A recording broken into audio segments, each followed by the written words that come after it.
जय श्री गुरुदेव। मित्रों, आज हम श्रीमद् भगवत गीता के चतुर्थ अध्याय के दूसरे भाग में कर्म अकर्म विकर्म इस पर चर्चा करेंगे। इसके साथ ही राग द्वेष ईर्ष्या काम क्रोध मद लोभ मोह कैसे पैदा होता है और इनसे कैसे बचा जाता है, जन्म और मृत्यु का बंधन क्यों पैदा होता है, जन्म मृत्यु जरा व्याधि का मूल कारण क्या है, श्रीमद् भगवत गीता के चतुर्थ अध्याय के दूसरे भाग में इन सभी विषयों पर चर्चा शुरू करेंगे। भगवान श्री कृष्ण कहते हैं कि जन्म कर्म च मे दिव्यमेवं यो वेत्ति तत्वतः त्यक्ता देहम पुनर्जन्म नयति मामेति सोर्जुन। हे अर्जुन, मेरे जन्म और कर्म दिव्य हैं। इस प्रकार जन्म और कर्म को जो मनुष्य तत्व से जान लेता है अर्थात दृढ़ता पूर्वक मान लेता है, वो शरीर का त्याग करके पुनर्जन्म को प्राप्त नहीं होता, प्रत्युत मुझे प्राप्त होता है। जन्म और कर्म दिव्य है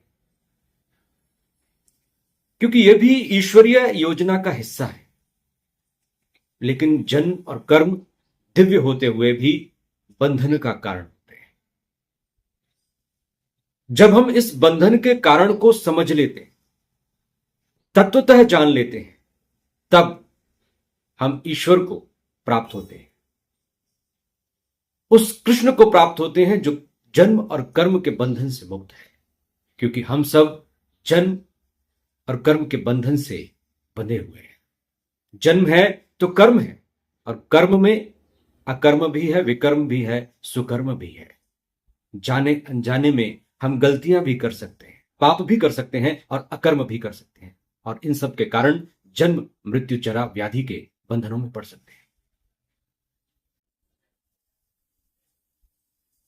यहां पर जन्म कर्म च मे दिव्यम, भगवान जन्म मृत्यु से सर्वथा अतीत, अजन्मा और अविनाशी है। भगवान का साकार विग्रह जीवों के शरीरों की तरह हाड़ मांस का नहीं होता। अन्य जीवों की अपेक्षा देवताओं के शरीर भी दिव्य होते हैं, लेकिन भगवान का शरीर उनसे भी अत्यंत विलक्षण होता है। एवं यो वेत्ति तत्वतः, ईश्वर जिसे हम भगवान कहते हैं, वो कर्म और बंधन से हमेशा मुक्त होता है। मुक्त होते हुए भी वो मानव कल्याण के लिए शरीर से युक्त होता है।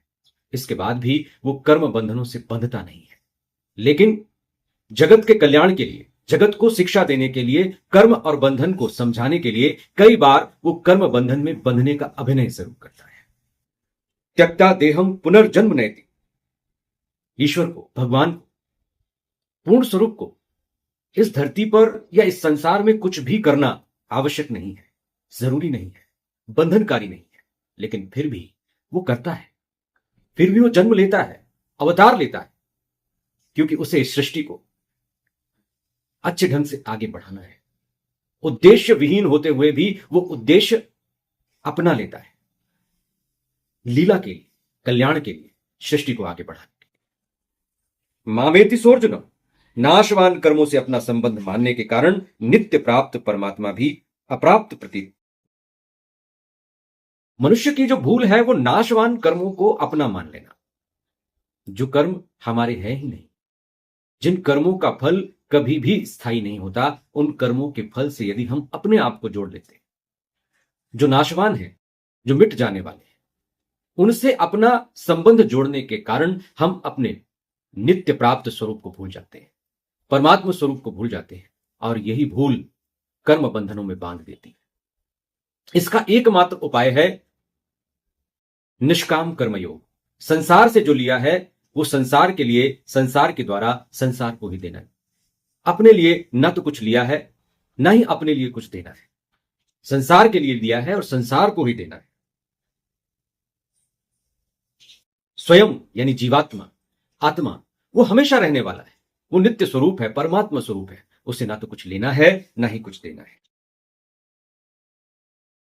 मनुष्य कर्मों के द्वारा जिसकी सिद्धि चाहता है, परमात्मा तत्व स्वतः सिद्ध नित्य प्राप्त है, स्वतः सिद्ध वस्तु के लिए करना कैसे? जो वस्तु प्राप्त है उसे प्राप्त करना कैसे? लेकिन फिर भी करना पड़ता है, क्योंकि स्वतः सिद्ध से, नित्य प्राप्त से हमने कर्मों में प्रतीति रखकर, कर्मों में इंटरेस्ट रखकर, आकर्षण रखकर, अटैचमेंट रखकर जो दूरी बना ली है अपने नित्य स्वरूप से, उस दूरी को मिटाने के लिए ही हमें करना होता है। और करने योग्य क्या है? करने योग्य सिर्फ है गुरु मंत्र। वही हमारा अपने नित्य स्वरूप को, नित्य प्राप्त स्वरूप को फिर से जानने का एकमात्र मार्ग, एकमात्र माध्यम है। अब भगवान कहते हैं, वीत राग भय क्रोधा मनमया माम पाश्रितः वह वो ज्ञान तपसा पूता मद भाग मागता। राग भय और क्रोध से सर्वथा रहित, मुझ में तल्लीन, मेरे ही आश्रित तथा ज्ञान रूप तप से पवित्र हुए बहुत से भक्त मेरे स्वरूप को प्राप्त हो चुके। ईश्वर का स्वरूप प्राप्त करना कोई कठिन काम नहीं है, लेकिन राग भय और क्रोध से जो रहित हो जाता है, जो मुझ में तल्लीन हो जाता है, मेरे ही आश्रित और ज्ञान रूप तप से पवित्र हो जाता है, ऐसा साधक, ऐसा भक्त मुझे प्राप्त कर लेता है। यानी अपने स्वयं के नित्य प्राप्त स्वरूप को, नित्य सिद्ध स्वरूप को प्राप्त कर लेता है। यहां भगवान मैं की बात कर रहे हैं। ये मैं कौन है? ये मैं हमारा ही अजन्मा, अविनाशी, नित्य प्राप्त, स्वतः सिद्ध आत्मा है।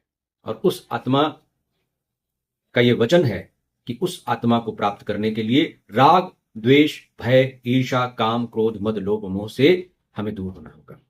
और इसका एकमात्र मार्ग है सिद्ध योग। इसे सिद्ध योग क्यों कहते हैं?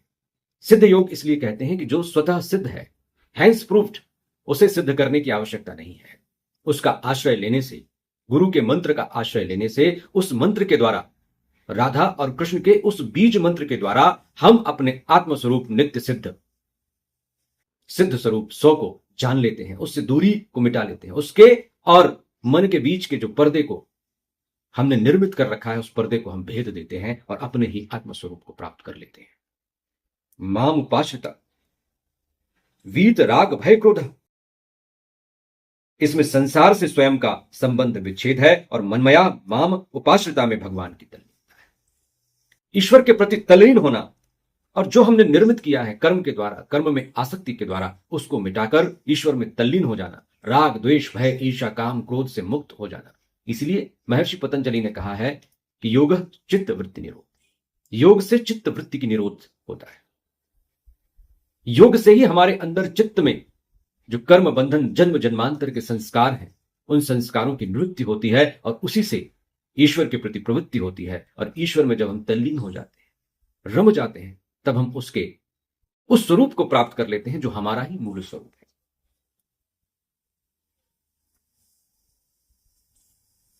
अब यहां पर भगवान कहते हैं कि ये यथा माम प्रपधन्ते तांस तथैव भजाम्यहम् मम वर्तमान वर्तन्ते मनुष्य पार्थ सर्वशः। हे प्रथानंदन, जो भक्त जिस प्रकार मेरी शरण लेते हैं, मैं उन्हें उसी प्रकार आश्रय देता हूं। सभी मनुष्य सब प्रकार से मेरे मार्ग का अनुकरण करते हैं। भक्त भगवान की जिस भाव से, जिस संबंध से, जिस प्रकार से शरण लेता है, भगवान भी उसे उसी भाव से, उसी संबंध से, उसी प्रकार से आश्रय देते हैं। जैसे भक्त भगवान को अपना गुरु मानता है या गुरु को अपना भगवान मानता है, तो वो वैसा ही बन जाता है, वैसा ही प्राप्त कर लेता है। जब भगवान के लिए भक्त व्याकुल हो जाता है, तो भगवान भी भक्त के लिए व्याकुल हो जाते हैं। अपने आप को भगवत चरणों में समर्पित करने के बाद भगवान भक्त की पुरानी त्रुटियों को याद तक नहीं करते। वे तो वर्तमान में साधक के हृदय का दृढ़ भाव देखते हैं। रहती न प्रभु चित्त चूक किए की, करत सुरति सय बार ही। केवल भगवान ही मेरे हैं और मैं भगवान का ही हूं, दूसरा कोई भी मेरा नहीं है और मैं किसी का भी नहीं। इस प्रकार भगवान में अपनापन करने से उनकी प्राप्ति बहुत जल्द और सुगमता से हो जाती है। अनंत ब्रह्मांडों के स्वामी भगवान भी अपने ही बनाए हुए साधारण मनुष्यों के भावों के अनुसार बर्ताव करते हैं। यह उनकी बहुत ही विलक्षण उदारता और दयालुता और अपनापन है। साधक भगवान के साथ जिस प्रकार का संबंध मानता है, भगवान उसके साथ वैसा ही संबंध मानने के लिए तैयार रहते हैं।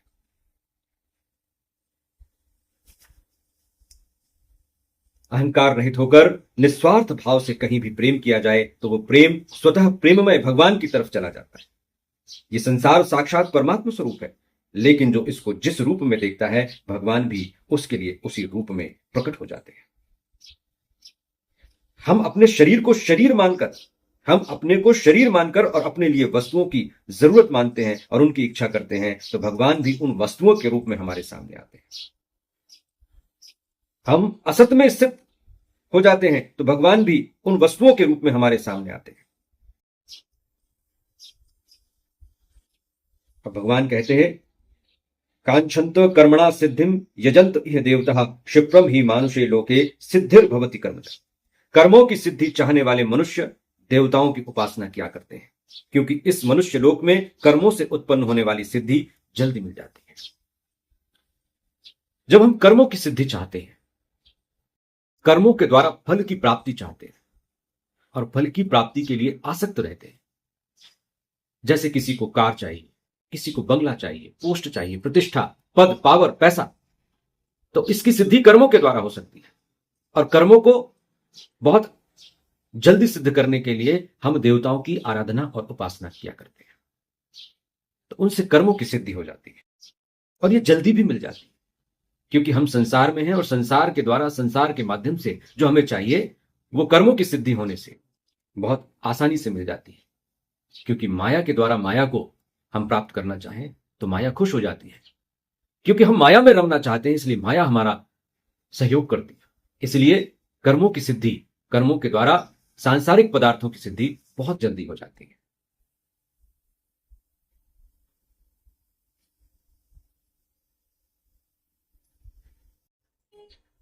कर्मों से जो सिद्धि होती है वो जल्द मिल जाती है, लेकिन वो सदा रहने वाली नहीं होती, क्योंकि कर्मों का आदि और अंत होता है।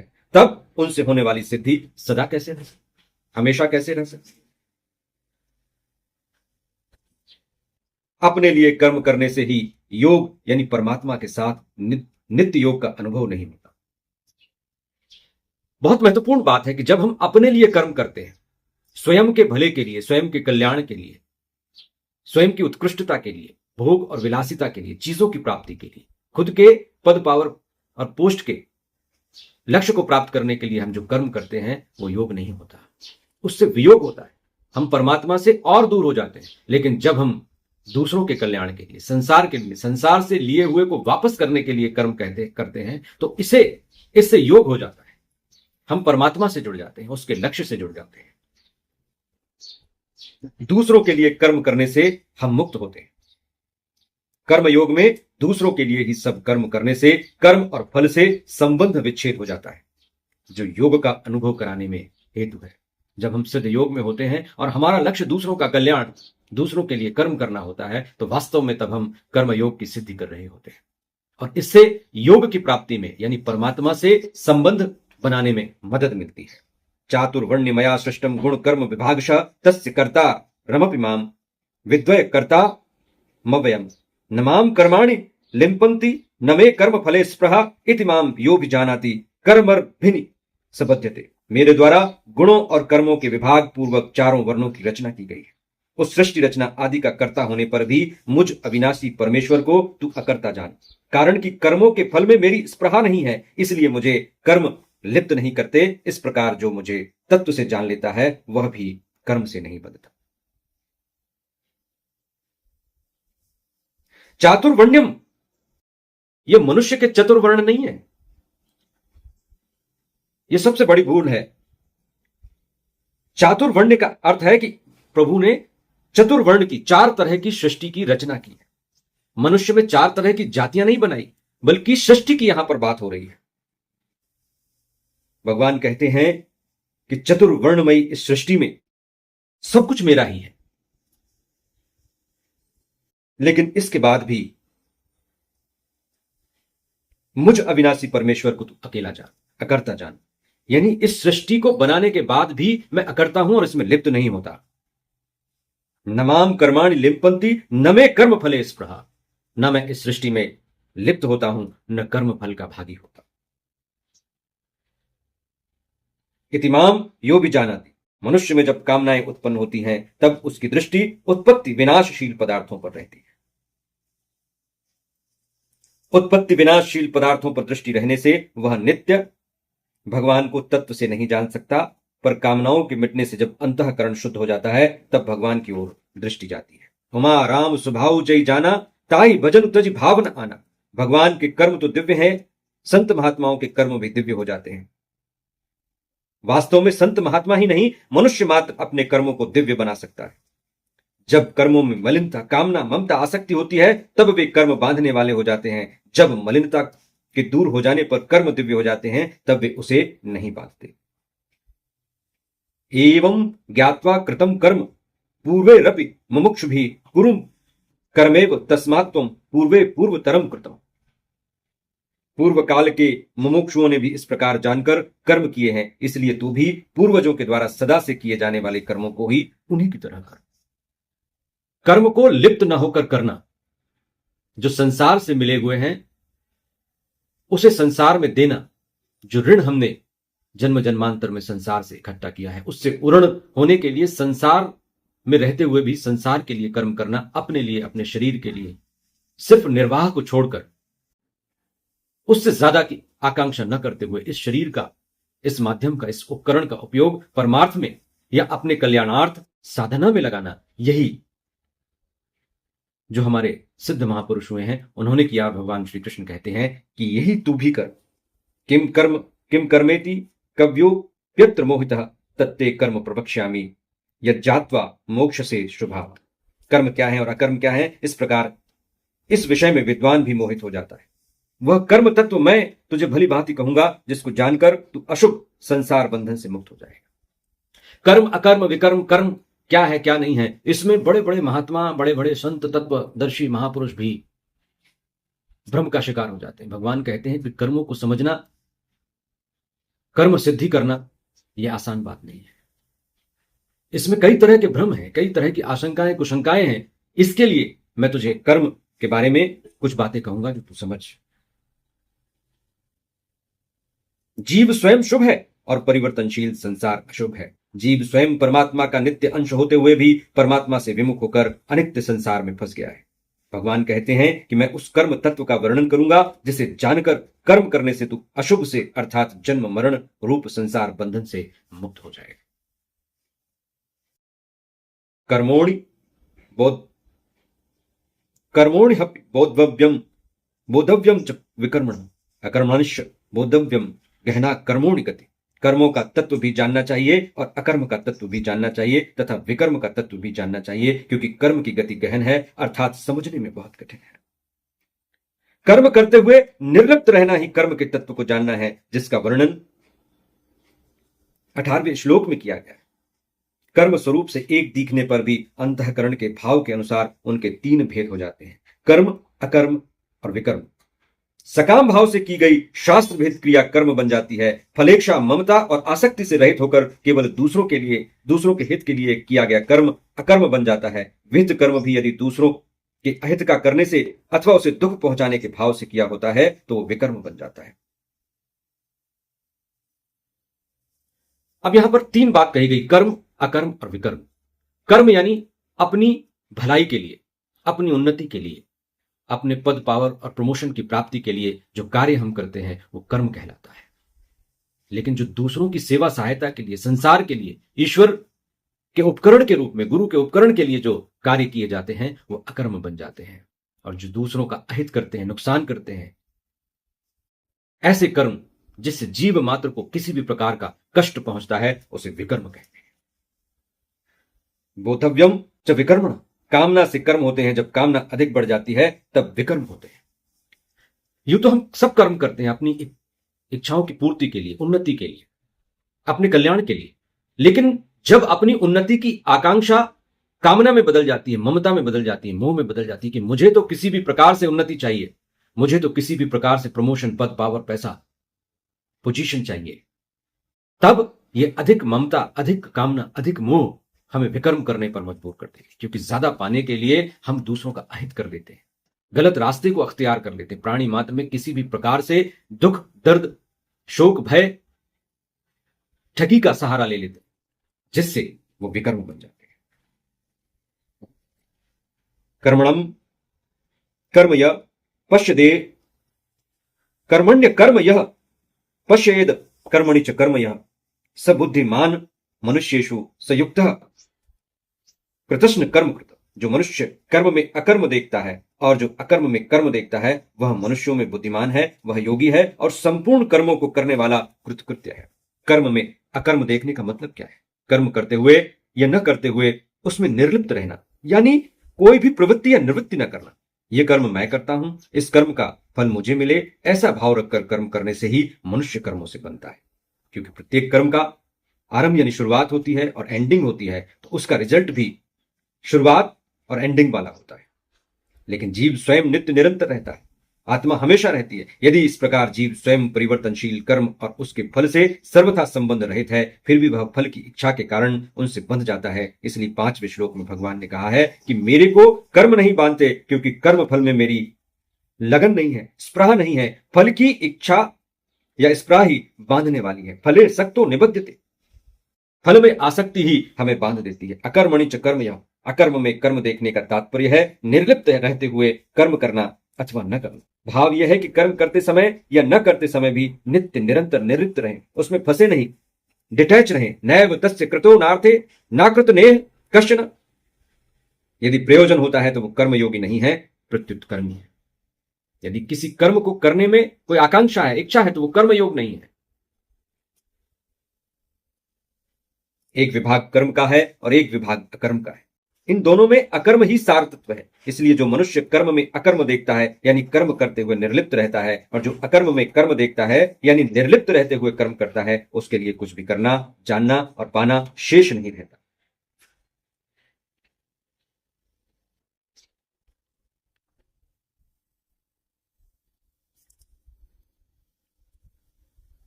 अगले एपिसोड में, अगले भाग में हम गीता के 19वें श्लोक से शुरू करेंगे, अध्याय 4 भाग 3 में।